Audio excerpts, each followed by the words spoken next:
All right, friends, for the next hour, we're going to take a look at the beginning of Red Dead Online. That's right, the online beta went live today for folks with the Ultimate Edition.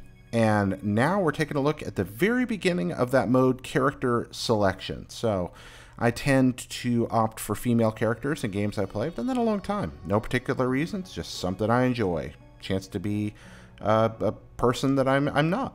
So here we go. And as is reasonably typical for Rockstar character creators of the past, there's a kind of a rough edge to the look of a lot of the folks that you get here by default. I think about my name here for a little while, so I'm going to talk over this for a second while I'm contemplating what I should call my particular outlaw here. Red Dead Online is, of course, the adaptation of Red Dead Redemption 2 to a massive multiplayer environment. It is patterned in a lot of ways off Grand Theft Auto 5. It is available to Ultimate Edition players today, and at the end of this week becomes available to everyone. It's a gradual rollout.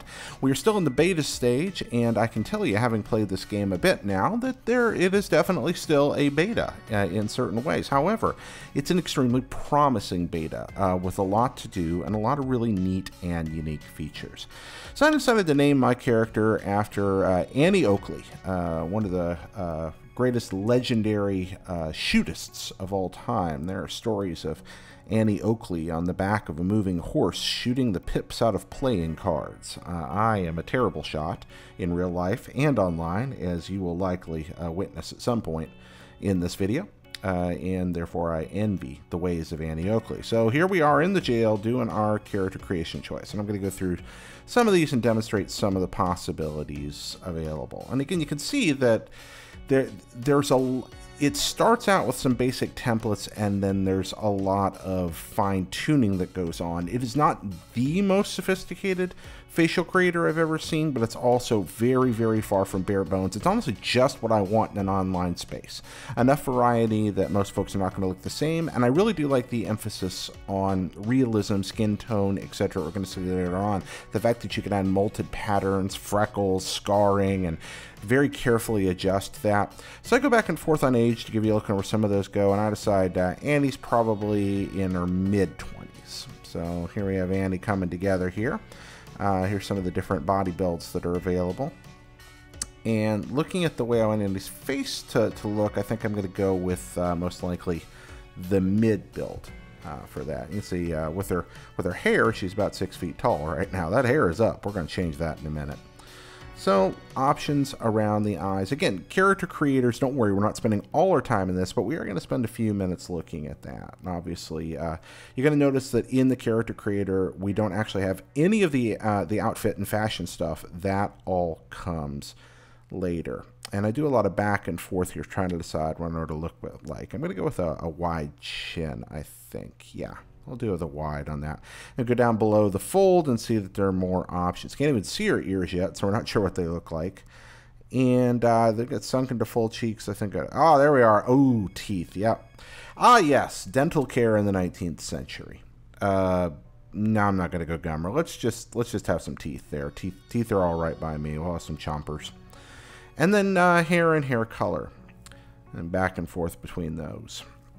So I run Red Dead Radio, the Red Dead Redemption podcast, in case you're not familiar with that. It's a weekly podcast, sometimes more than weekly, about Red Dead Redemption. We've been doing this show since before E3, talking about all the news coming out for the game, covering it through its single-player launch. We just did our spoiler cast with a panel of guests. Regularly, we have a guest on. That's an audio podcast you can find on Apple Podcasts, on Google Play, on Stitcher, all the places you should find those, Red Dead Radio. And occasionally we do videos like this. And I really did just want to show off this beginning and some of what's available. So I kind of like this this mussy plaited hairstyle here, and I'm looking for something that I think complements the tone of my skin the way I'd like it to. I want the look to be kind of I want a fairly natural outdoors look on this person. Somebody who spent a lot of time outside, living kind of rough. And I'll go here, and here's the lifestyle meter, and this is a lot of where, hey, look at things that have happened. I like that idea of experience affecting appearance in a rugged world. I mean, this is a game where characters live under tarps outdoors. So looking right here, we see the spots getting adjusted, and then we get into scarring. Now, at first I thought the scarring was a little too much, but then I realized that actually the scarring is adjustable in terms of intensity. It took me a while to notice the strong to faint bar down there. If you look down, you got a fine tuning bar, and that makes a huge difference, because I went with a scar but decided to make it fairly faint. And then that allowed me to go back and do some of the skin texturing likewise, so that things were a little more subtle. I look a little different than everybody else out there. And between all these options and the ability to tone them, I think you can actually create a pretty wide variety of faces in this. And this, of course, is only the female side. I haven't even played around with what the male character creator will look like. I don't know if multiple characters are going to be a part of this per player or not. I tend to double down on one character when I play online. Here we have makeup options. I was briefly tempted to fool around with the lipstick options here, but ultimately decided no. Again, not a lot of time for dressing up outdoors. This is there's some lipstick you can swip around to there. I thought maybe I could create a little scary shadowy effect with the black stick, but it didn't really work out. So I just stayed away from that ultimately. So once we finish creating the character, you hop right into the game. And one of the things that jumped out at me is that very much like GTA 5, there's a sort of a pseudo single-player campaign to ease you into the online play experience. There's the lipstick auction I was talking about. And I thought about it for a little bit, like, nah, we're going natural. It's outdoors. So we'll go back through a few of the options here. Just kind of hop around and see what we can do. Back up, looking at teeth, got our choppers. Can change the mouth shape, I think, a little bit there. Yeah, that's more where I want it to be. Check the profile. I like the hook in the nose. I think it's a good look for the character. So here we have my incarnate. Again, playing around a little, just checking and seeing if things are where I want them. We're getting pretty close to my incarnation of Annie Oakley. Now we have customizable whistles. You can't hear because I'm speaking over it here, but there's the ability to change both the pitch of the whistle and what they call the clarity, which is really just the kind of the pureness of the tone. And that creates a unique whistle for your character.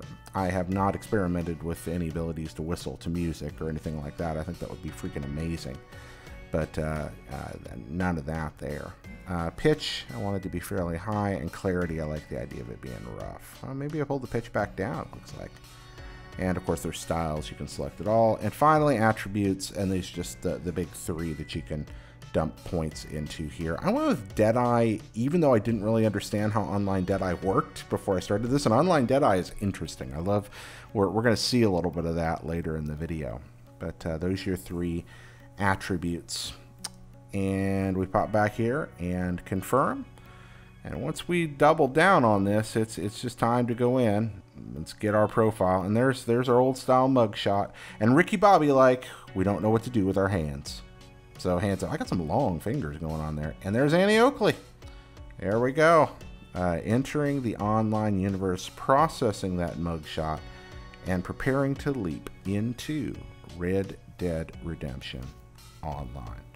Pretty darn exciting here. So we'll just wait for that menu to play out.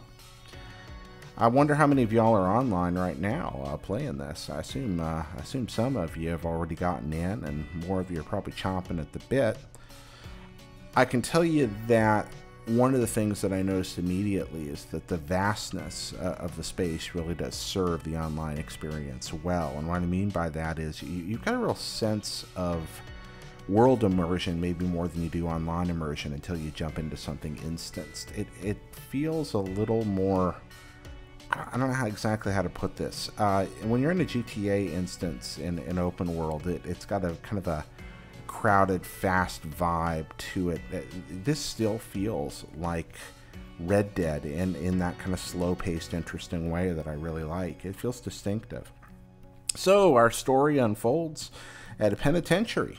I popped in for a second to black and white, but because we're online, pausing doesn't actually work. I just wanted to check that out and see what would happen. And here we have the good ladies of the prison, unfortunately, being bullied about by these gentlemen who are taking them out toward a work detail. As the story opens, you are, or I am, Annie Oakley is, a prisoner awaiting execution. She's going to be hung for a murder. A murder we will soon learn that she did not commit. That's right. Bum, bum, bum.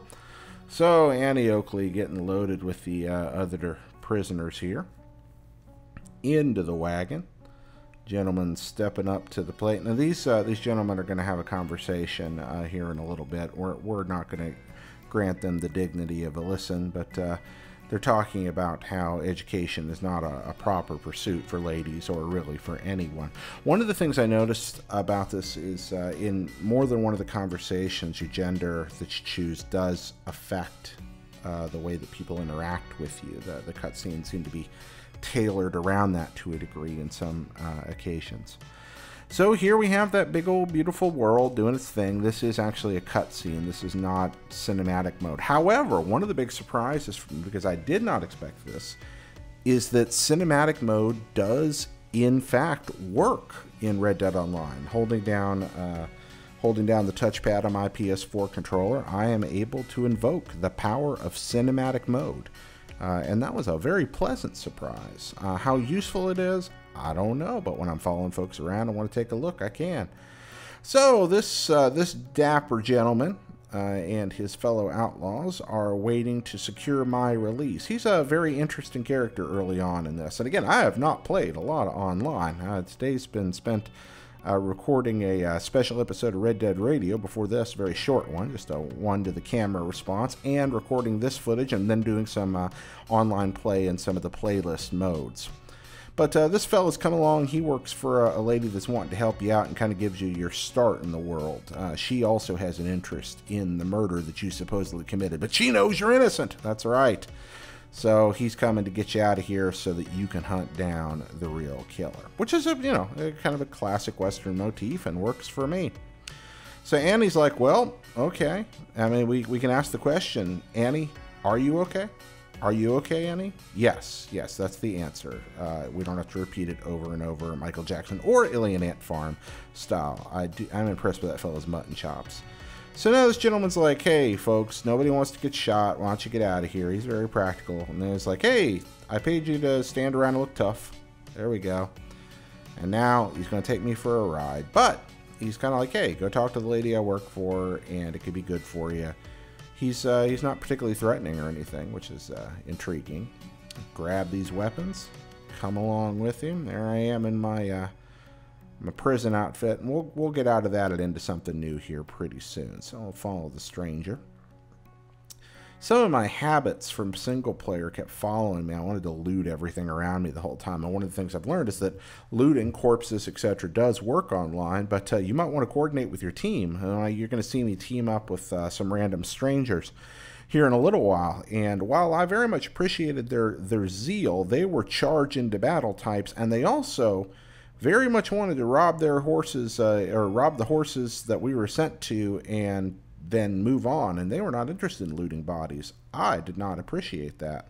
I had bodies to loot, so if you're going to ride with me, be ready to stop and loot. Also be ready to stand back from the camp and shoot in. It's much more my style. I'm very cowardly. So we're going to ride along and have one of those patented Red Dead conversations. The horse that I'm on right now is a stolen loner. In a little bit, I'm going to get what's called the Old Nag. The Old Nag is the default horse that you gets dropped on you if you lose your regular horse. And let me tell you what, the Old Nag sucks. It'll get you around, but after you've gotten used to your awesome, nice Arabian horse in Red Dead single player, you're going to understand why you're going to want to buy a better horse as soon as you can. So moving along here, by the way, if you're looking at the visuals here, this is only in 720p rendered, just captured through an Elgato, and this is straight off of a stock PS4 that I'm playing this. I'm a man of the people. I play with stock gear. So there's that cinematic mode I was talking about. I've activated that, and like, hey, there we go. We're still doing that Rockstar thing, still having the conversation as we ride along, but it's not a far ride at all. Here's the camp where I'm going to meet my benefactor. There's some horses getting scattered along the way. So what follows is going to be a conversation where we're going to learn all about the insidious plot to take me down.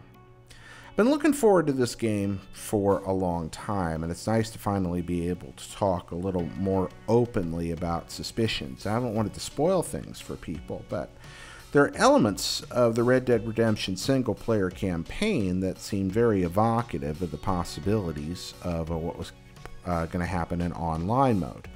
I am going to mention a little bit now about the Red Dead Redemption single-player map and an event in the game. This is not particularly spoilery if you've already played it, but I do want to give you a warning. If not, maybe you want to skip ahead about a minute. All right, there's that warning. But one of the things that I noticed is that with all that open space left from the original Red Dead map being included in the game, it seemed like the online mode was going to be an ideal fit for those wide open locations, that those would be used for various modes, events, camps, atol, etc. and online, and sure enough, they are.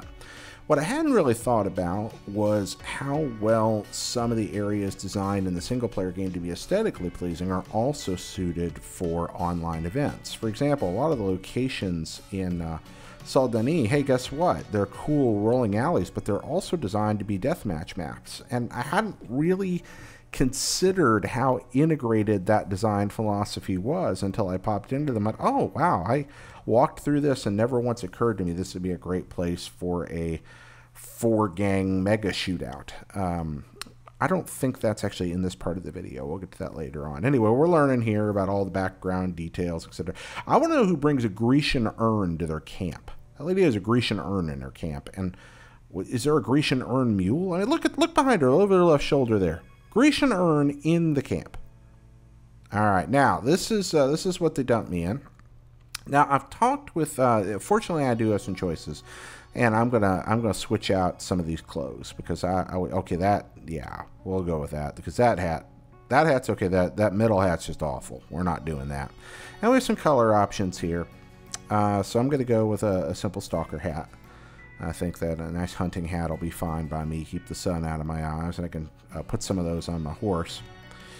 The dress-up possibilities of this game alone are mind-boggling. I can't even fathom how much time I'm going to spend in this world just buying new clothing. Because I do love that element of this. The amount of work that goes into the costuming makes the costuming... Man, that hat is dumb. So yeah, we'll stick with that. I'm just going back and forth looking at some of the options here. Headed down to vests. I'm not really much of a vest guy. I'm a girthy person in real life, but I'm not going with a vest there. Let's switch shirts. So I like the work shirt. We'll go with that, definitely. And maybe a different color. Yeah, there we go. What are we going with here? Oh, that works. We form an ensemble. Find some things that match here.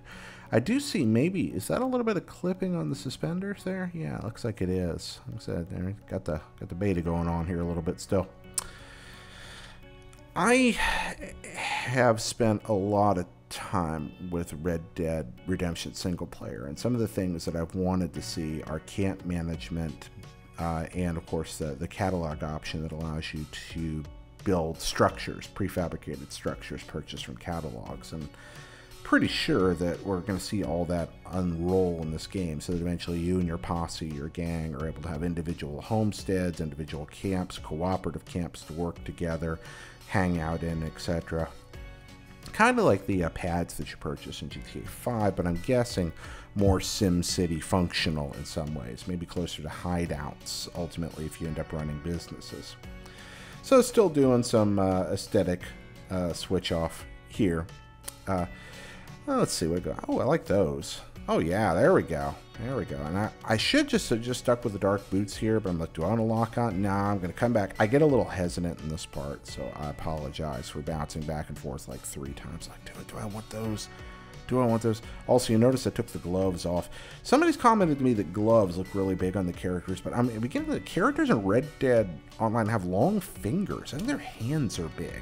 It might have something to do with how they model the individual parts of the weapons and want to make sure the trigger pulls and hammer pulls and stuff look good, but it seems like people have really big hands in this game, and maybe that's why the gloves look so big. I mean, look at the size of her hands. Or maybe she just has really small feet. I don't know. I can't figure it out. That wasn't one of the selection options.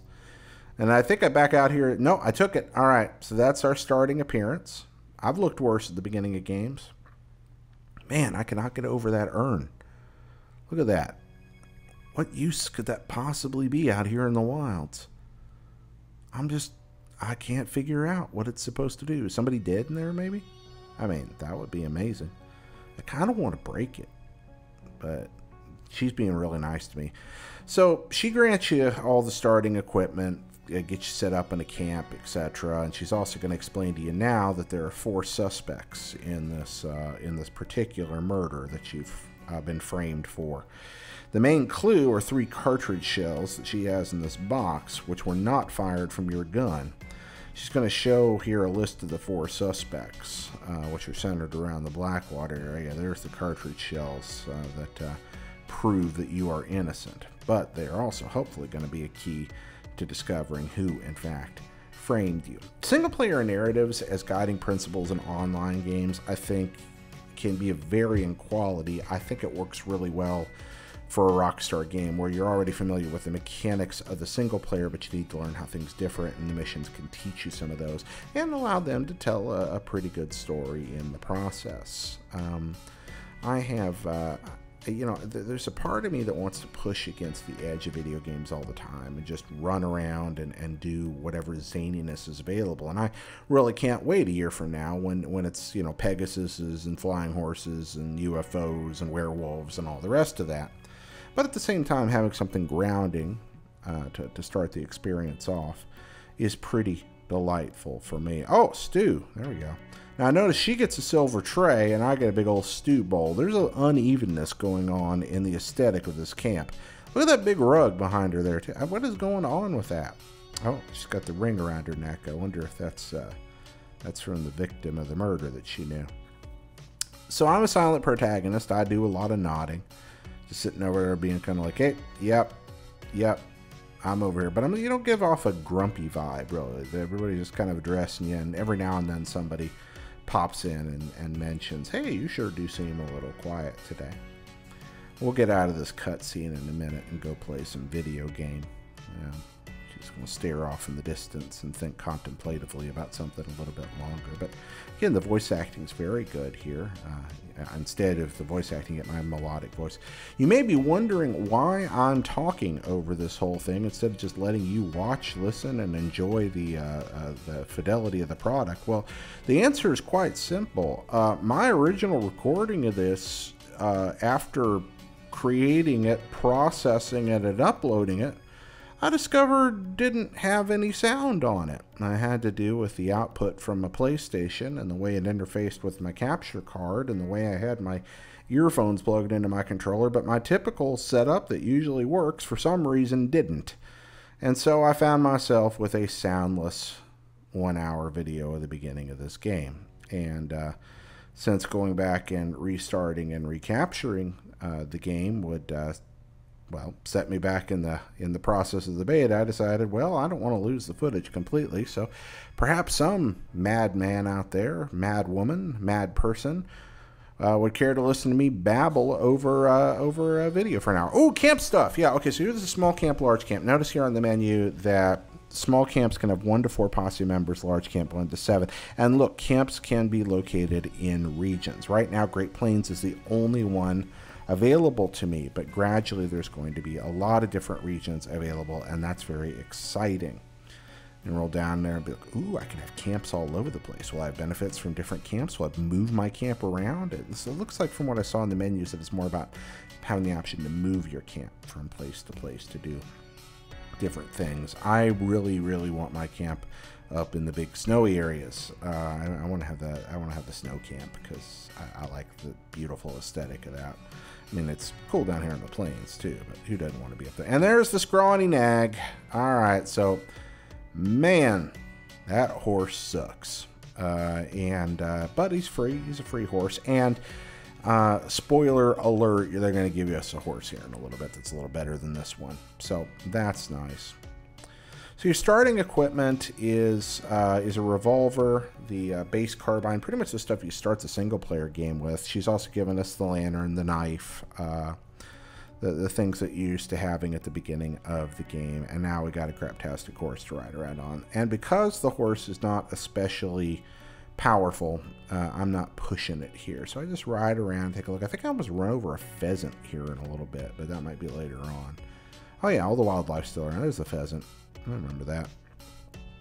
But I kind of just and it re-explains the lessons on horse. But look at that horse stamina, horse health. So we're gonna make it a priority to get some cash and get ourselves some horse upgrades as soon as possible.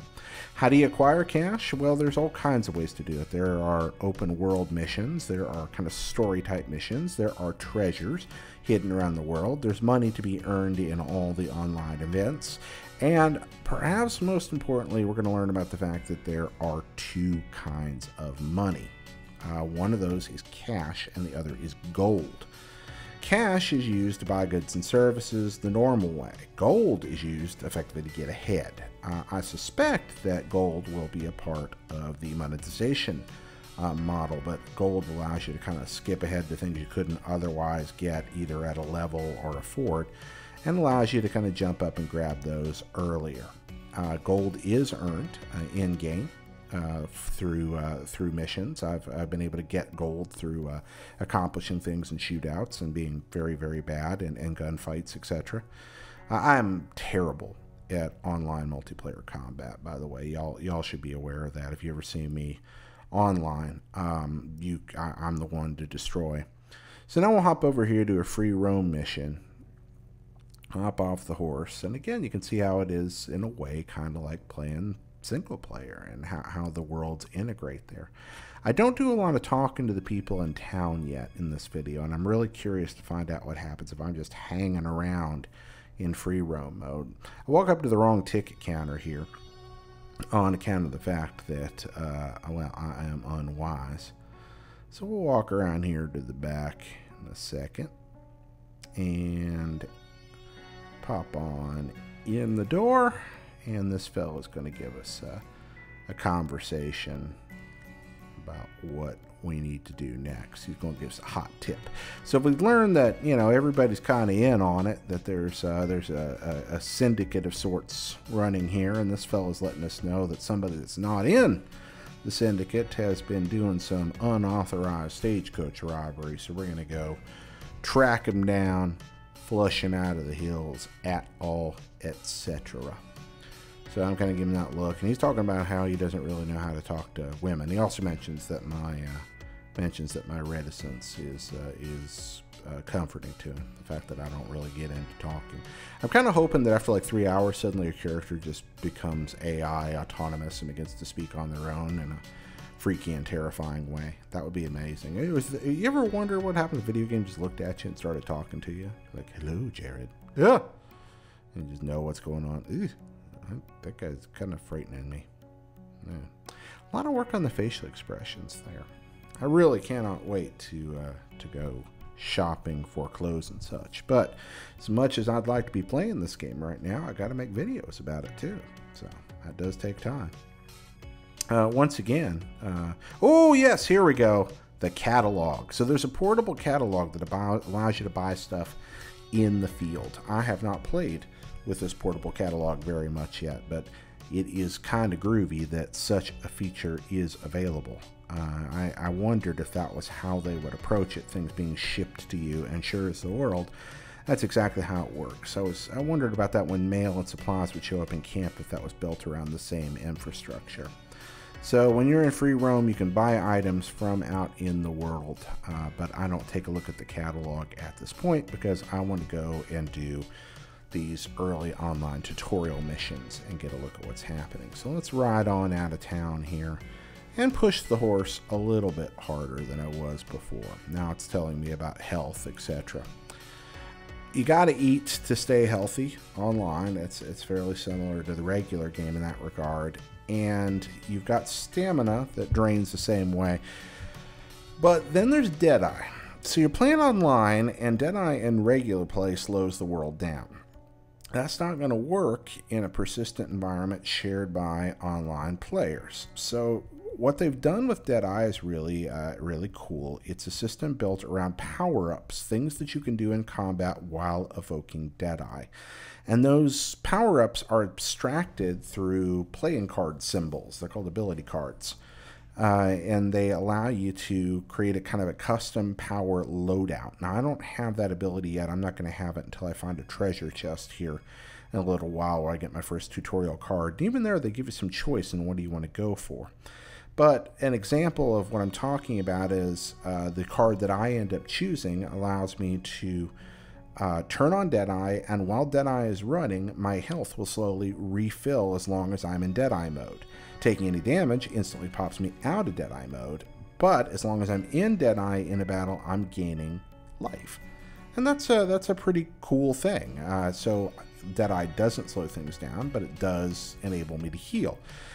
Other options that I had available were that when I'm in Deadeye, I do more damage, but also when I or one of my squad mates is in Deadeye, we all do more damage. So, for example, if I go into Deadeye and I'm playing with you as a partner, then your shots do more damage while I'm in, and likewise, if we have the same ability, we can switch off. And I think that there's going to be some wonderful cooperative opportunities there. So we're up in tall trees now. I make a bit of a mistake here in that I don't ride my horse just straight up to camp, because I am a sucker for ambiance. I've been playing this game for 6 trillion hours at this point in single player. And I still have a tendency to just walk around like this and look, wondering what I'll stumble onto, see, or observe. So if you don't want to see me, and I do a little detective vision there too, just see what's going on, which actually does turn in handy later on. But if you don't want to watch me walk through woods, I think you can skip ahead for about 60 seconds. For those of you who do not choose to skip ahead for about 60 seconds, I will tell you about the history of the Spencer rifle, which is the weapon that our character is carrying around right now. The Spencer rifle was created by Christopher Spencer around the time of the American Civil War. It is a 6-shot 52 caliber carbine, or pardon me, 7-shot 52 caliber carbine with a tube-fed magazine that feeds into the butt. Some soldiers would carry entire spare magazines for quick reloading. Others would have to drop the 7 bullets into the tube and replace them. The Spencer carbine was largely ignored by the official U.S. Army during the first 2 years of the war on account of the fact that repeating rifles were regarded as wasteful because of ammunition expenses and the idea that soldiers should rely on accuracy rather than what we think of today as firepower. However, Spencer was able to secure a private audience with Abraham Lincoln himself, who took the Spencer out onto the White House lawn and the mall outside, and stood out on the lawn there and put bullets through a board with a 7-shot Spencer and ordered the weapon adopted by the Army. Spencers were used in a number of battles in the Civil War. They were purchased by some individuals and commanders prior to their official authorization. They were also purchased by the Navy and shipped to the Army on occasion through back channels to get the weapon into soldiers' hands. But it was an instrumental weapon in winning the Civil War, particularly since for a lot of the war, the quality of Confederate cavalry was significantly greater in horsemanship than the quality of most Union cavalry. And the Spencer helped even that out. Doesn't matter how good you are on a horse, when you can fire 1 shot and the other guy can fire 7, the Union soldiers who could fire 7 suddenly had a tremendous advantage. Also, it led to a change in cavalry tactics, where increasingly soldiers would fight not from horseback, but ride on horseback to the battle, and then hop onto foot and fight with their repeating rifles for greater accuracy. So that's the fun with the Spencer rifle. Absolutely instrumental at the Battle of Gettysburg, used by Buford's brigade on the first day of the battle to prevent the Confederates from overrunning the field. Really helped with Union victory in the Civil War, so yay for that. Hey, look, I found bad guys. So I don't get particularly creative here, nor do I try to use Deadeye. I just stand out in the open and shoot people. That's not the right way to play, I know, but yeah, it's duck behind a tree. Hey, look, those dudes are here. I'm pretty aware it's a tutorial, so just go for some simple headshots. There we go. There's a dude. He's dead. There's a dude. He's dead. I don't actually focus on headshots when I'm playing single player most of the time. I tended to rely on a Lancaster repeater on a Winchester with express ammo, and then just throw 2 quick rounds at anybody. And 2 rounds of express will take almost anybody down. And I find that to be about as efficient as the head snap shots. But here I'm not worrying against these bots. So there's golden money up there. You see that? The little bit of gold that I earned up there. And of course, as you rank up, you get more items. So hey, I've gone from rank 1 to rank 2. That's pretty exciting. And I was so thrilled to discover that I can loot bodies online. Taking a sip of my coffee here for a moment because I've been talking nonstop for over half an hour. And grab a little bit of cash here. And of course, a few items off the bodies. I understand this stuff's not particularly valuable in the scheme of things, and maybe it's not worth the time. I don't know if you know. You think about damage ratings, DPS, etc., and I don't know if there's a loot per second average ratio for online games, and it's probably not the most efficient way to do it, but that's what I went for. So right here, we're gonna come over and pat the horse because he's been a good horse, and scrawny he may be, but he still deserves our love. So I'm gonna love the horse there a little bit. Then walking on here in the campsite, guy's gonna come out of this tent in a sec, and I'm given an option which will affect my honor and reputation. However, I've used detective vision to grab these canned vegetables first because they glow, and hey, never hurts to have a little extra to eat. Meanwhile, this guy's just going on about, oh, please don't kill me. If you don't, I'll give you a map. I'm looking around for loot. There we go. So the world will be influenced by your honor. I haven't quite figured out how. So he's got this map. I see no reason to kill him. I suppose I could kill him and still take the map and other stuff he might have, and maybe that's the better way to do it. But now I got a treasure map, and here in a little bit I'm going to be able to ride over. But first I do a little more pillaging, and actually that turns out to be a waste of time because as far as I can tell there's nothing else to grab in this campsite. It's going to tell me to look here on the map. The treasure map, not an abstract image like you're used to in single player, but rather a definite location. Hey, there's a treasure here. Go get it. So that's good. I like treasure. We're going to go grab some in a little bit. Annie Oakley is off to a lucrative career start. Once again, looking around a little bit with my senses. Going to go look in the back of the wagon. I think there's actually dynamite in the back, but I don't think I could take it. Those look like dynamite crates. I didn't try shooting them to see if it would explode, and they could just be standard storage crates. So it's reminding us that holding options brings up the map instantly, something that took me a little while to figure out in the single player game. I really enjoy Red Dead single player and online. It is not my favorite streamy game in single player, and I wonder if it's going to be a way better experience for sharing with people in streaming once it goes online. Now here's something I did discover that it actually put me in a little bit of a frustration. My horse doesn't want to ride through that tutorial camp. I tried to get around the edge here, and I'm like, oh wait, that cliff's too high. But then I try to ride into the camp, and it's just like, no, you're not going in there. Sorry, there's some sort of, and it's very, very rare to run into an invisible wall in these games. When you go to your main camp, it's like that. I wonder if this eventually becomes an instanced campsite for players or something like that. But I could not seem to get my horse to ride through there, so I had to go around this way. Tall trees indeed. It's an accurate description of this fine location. We'll ride along here a little bit. Annie Oakley's no Sadie Adler, but she's off to a good start, indeed. So I ranted about the Spencer carbine there a little while ago, also prominently featured in the Clint Eastwood classic Unforgiven. If you never watched that, stop watching this right now and go watch Unforgiven before you come back and do anything else. It's a superb Western. It's a superb movie, period. Clint Eastwood and Morgan Freeman at the very best, kind of the height of their powers. Probably Eastwood's best movie, and deeply influential on Red Dead Redemption. We talk a lot about movies on Red Dead Radio, although we haven't done as much of it lately, and I think I need to to fix that, because I love talking about the game, but we don't have that movie talk so much anymore. May have to reinstitute that. I'm very excited during this beta period to see what this game evolves into. I've obviously leaned into the idea that it's going to be Deadlands-like. So at first I climb up on this rock and look around.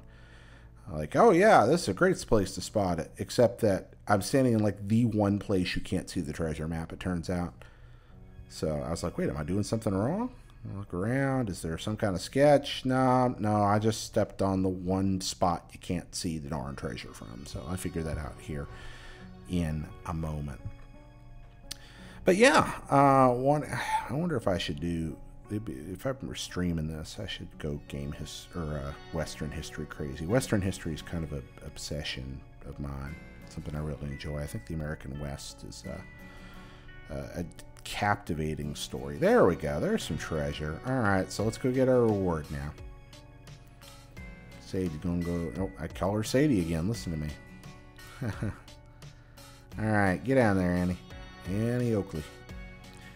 Bad a shot as I am, I'm not sure if I named her appropriately. All right, so what do we got in here?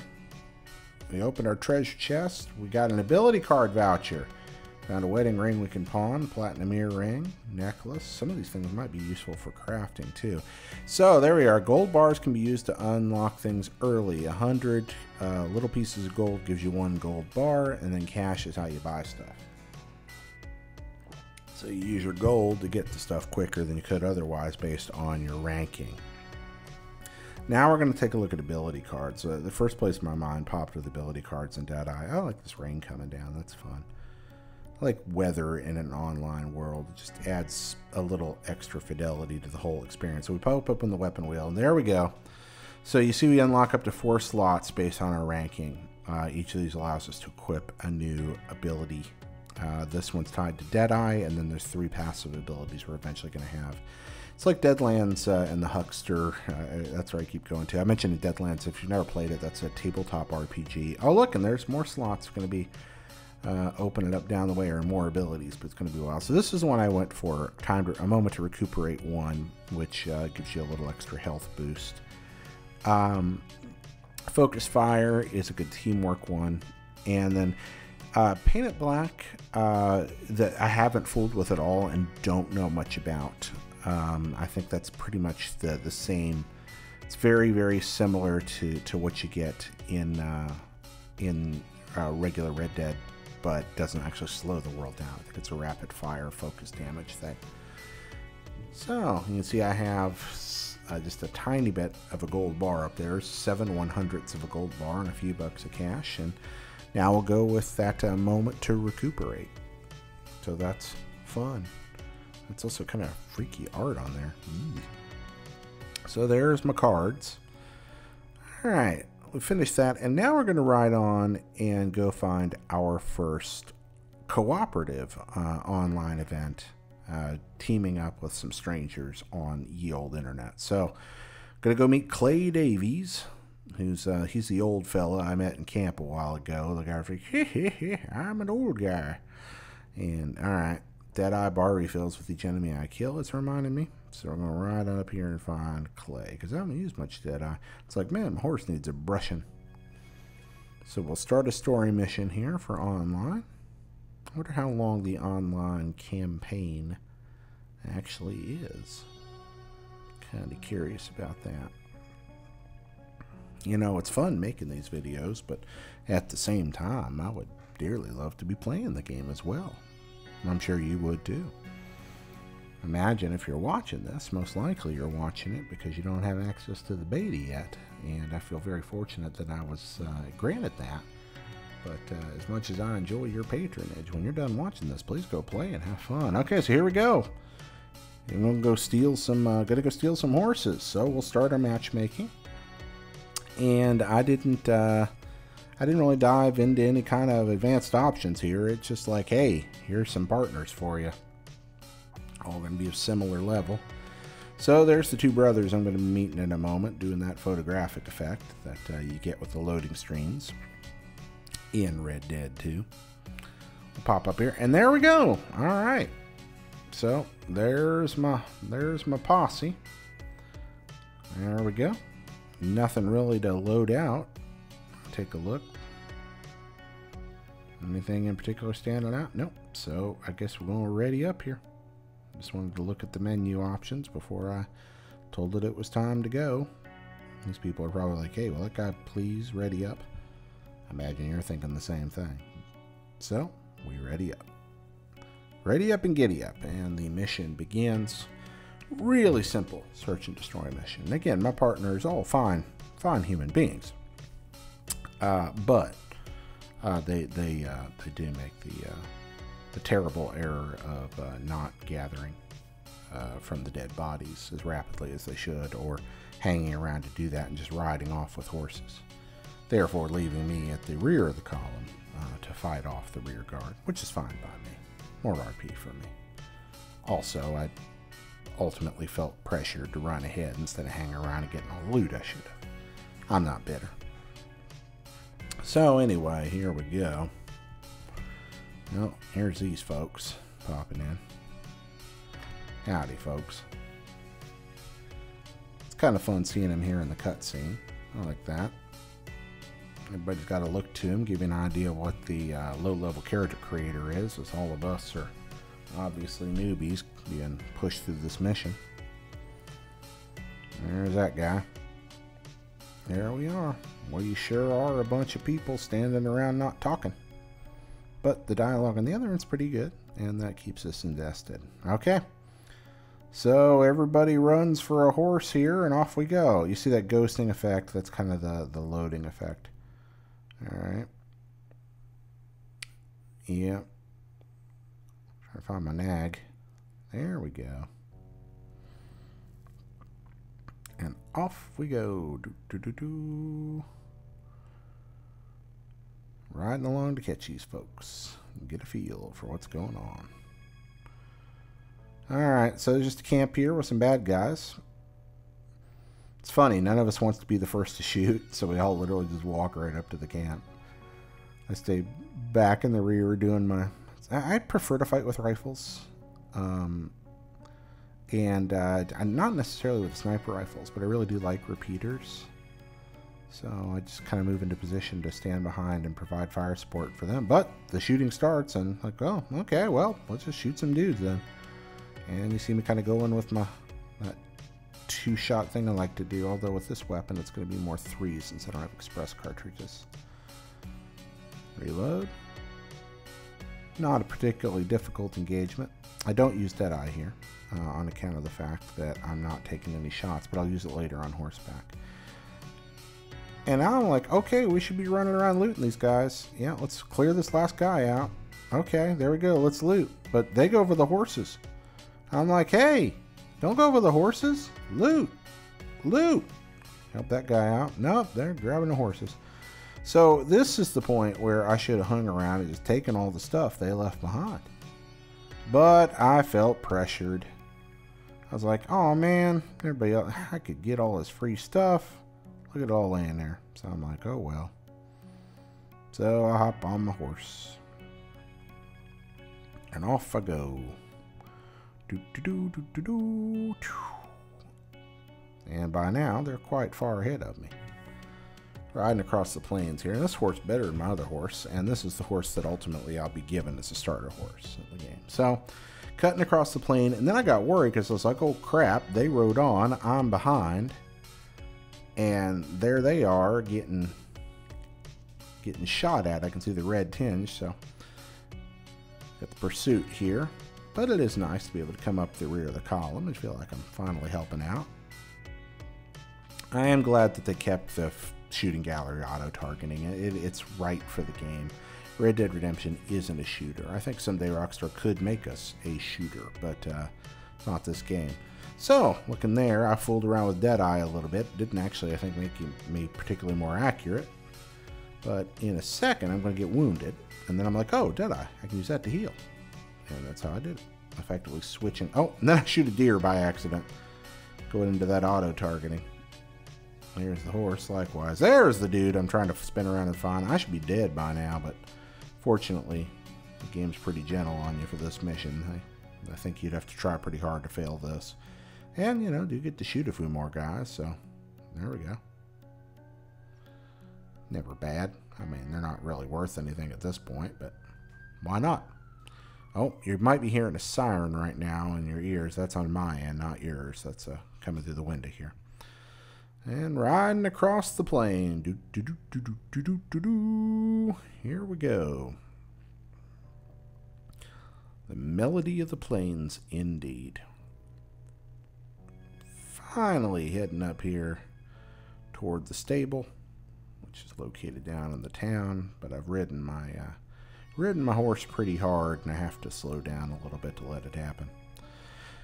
So this is all pretty tutorial-y stuff. But once you finish this mission and get the horse and name it, you're pretty much open. They open the world up to you. You get your camp, and this becomes a true online experience that you've been hoping for. I like what I see here because it's a good framework for the kind of game that GTA 5 became. They're building on that same model. They really are, and I deeply appreciate that, because GTA 5's online mode at the beginning was more of a, hey, let's see if we can make this incredible tech work and then build on top of it. And with Red Dead, which is an even more complex technical feat in several ways than GTA 5 was, I think that taking their time adding features is going to be the right call. But at the same time, I'm not getting an anemic game in that process. I've got a single-player game that's easily eaten 100 hours of my life. On top of that, I've got an online game that I'm deeply intrigued by with a ton to do. And that's a pretty spectacular product to put together. So the fact that they're releasing as a beta, the fact that they're giving me a big world with a lot to do, that when you compare it feature to feature on top of GTA 5 when it comes to number of events, number of weapons, etc., number of vehicles or horses, may not seem as kaboom at the beginning, I have a feeling that this will ultimately be the superior online product to GTA 5. I think we're going to see something pretty spectacular. I cannot wait to look back on what this game became. When I first started Red Dead Radio, my thoughts, as much as I wanted to play that story through that storytelling, were ultimately leaning toward what they would choose to do with this. And I really am interested, because this is such a storytelling game, and what kind of cooperative opportunities they make here. Now they've given me my horse, which is definitely better than my other one. Oh yeah, and I actually make a mistake naming it here, and I have to rename it, but that's okay. So I named it Zach, but that's supposed to be Zach Ryan in honor of the IGN producer. He's a fellow there, and there's a long-standing tradition at IGN that we name our horses in video games after Zach Ryan. Why, you may ask? Because it's funny, but it goes all the way back to Breath of the Wild. And there are many, many mounts in video games named Zach Ryan. I had a Zach Ryan in the single-player campaign as well, along with my horse, Glue. So there's Zach Ryan. Horse insurance. So that's an online feature. You buy horse insurance, so if your horse dies, there's a time period you have to wait, and then you get your horse back. And that's a way around some of the permadeath consequences that were built into the single-player game that I think is an allowance for the online mode. I just picked this stock saddle instead of customizing the color, because it actually kind of matches my clothing I'm wearing. But ultimately, I think I'll probably go for a different. And of course, you can see that there are customizable items here available in the stables in a variety of shapes, sizes, and colors, and costs. I went to stirrups instantly, and here's where you see that, yeah, you know, hey, look, not enough cash, but buy it with gold. You know, use gold to get ahead. There you go. So initially, I thought you had to be gold would let you skip ranks, but I'm starting to understand that gold's really just a way to get things you can't afford otherwise. So the things have two costs. So how gold and shark cards and the rest of that ultimately end up working together, I have no idea. I'm interested in seeing how it rolls out, seeing what the monetization is on it. But right now, I'm having a good time playing it for free. So that's where I'm going to go with it. And now riding back to camp, and once again, you can increase bonding level with your horse to improve its attributes. So online, you'll be able to treat your horse as well, love them up. You can also buy space in the stable to keep more horses there. So you buy more stable space to get more horses, so that you can get more stuff to put on your horses, so that you can, yeah, you know, it's the online world building thing. It's the, hey, it's the SimCity collection element of playing on the internet. And there we got our XP there, not RP, you may know, but XP. Extra stalls can be purchased in the stable. Yep, that's mentioning that. So we're going to ride off and find our first camp. And that's going to be, once we find that, we'll take a look at a couple of the options there. And that's going to be the end of the first hour.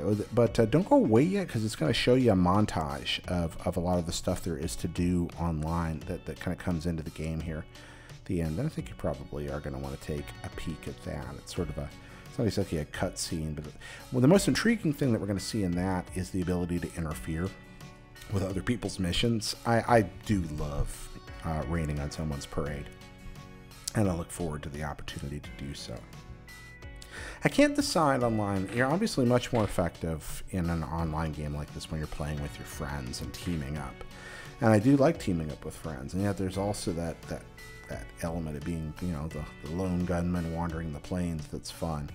But I'm not good enough to triumph as the lone gunman wandering the plains, so I think I'm going to have to follow up and get with the program, become part of the gang. I noticed there's an option that shows in one of the menus I saw to have a white flag flying over your camp. I assume that means that you're not there to fight, and probably keeps PvP from going on in that area. Ah, there he is.